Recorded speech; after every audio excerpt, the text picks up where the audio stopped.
Hi guys, my name is Isaiah Molina, and welcome to my book talk, where we go over, review, and discuss books recommended to me by you, the audience. And for today's recommendation is, drumroll please, Harry Potter and the Sorcerer's Stone. Out of all the recommendations given to me by you guys, this one was the one that blew the rest of them out of the park. As you guys know, I'm not that much of an avid reader, and especially not in this genre of books. So the popularity, oh, no, no, but the popularity of this book and its description intrigued me greatly. But before we get into the deep dive, don't forget to like, share, follow, and comment down below your recommendation for the next video. And again, before we start, if I act a little weird or slow, just know that I recorded this video really late at night and I'm tired. And due to some time constraints, I'm gonna have to like speed up a bit. So if it's a little messy, just know that's because of that.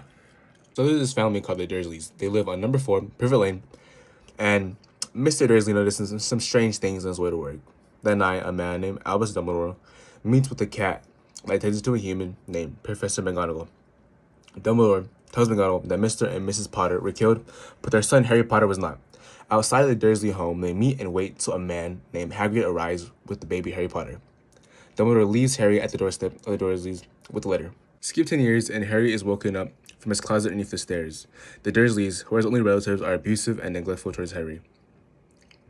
They'll order him around, and Dudley, their son, is a spoiled brat that bullies and torments him. They go to the zoo for Dudley's birthday, and when looking at the snake exhibit, Harry, in anger, somehow makes a glass pane disappear, causing Dudley to fall inside and for the snake to escape. Mr. Dudley punishes him for this by locking him in his closet underneath the stairs. Serious letters begins to arrive for Harry, but Mr. Dursley doesn't let him read them, and tears them up, burns them, etc. But more and more letters come without end, and eventually Mr. Dursley has enough, and they go away to a shack on some island. At midnight, a big knock is heard on the door, and turns out it's Hagrid.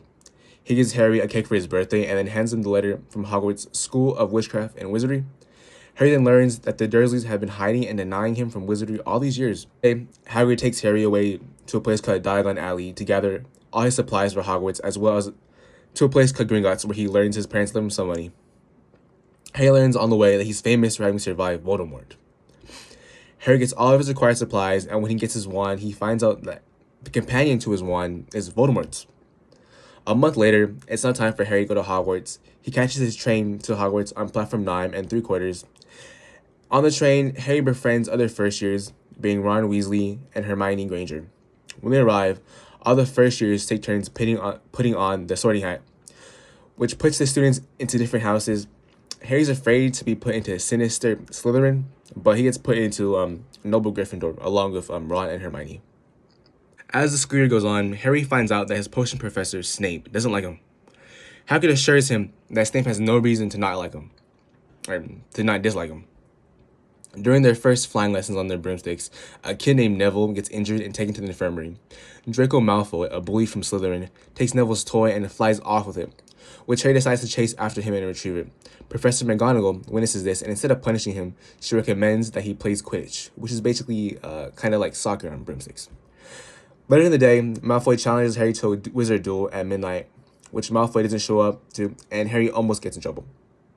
When he tries to hide, he accidentally discovers a 3-headed dog guarding a trap door in the forbidden 3rd floor.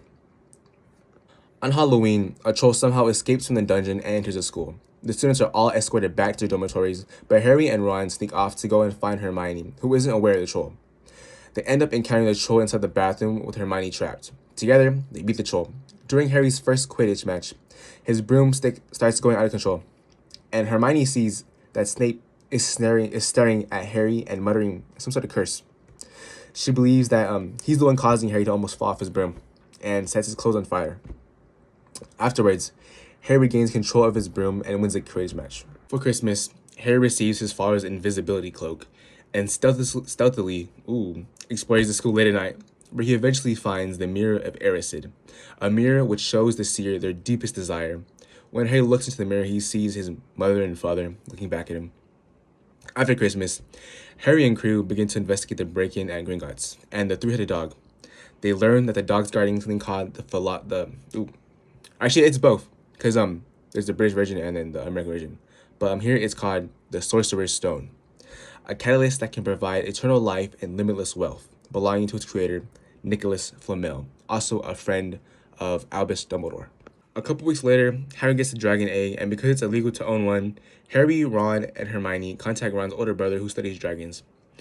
They devise a plan to have it taken away but get caught and punished. As part of their punishment, they are to go into the Forbidden Forest with Hagrid to find out who or what has been killing unicorns. Harry happens upon a hooded figure drinking unicorn blood. And when he looks at him, his scar on his forehead starts to burn.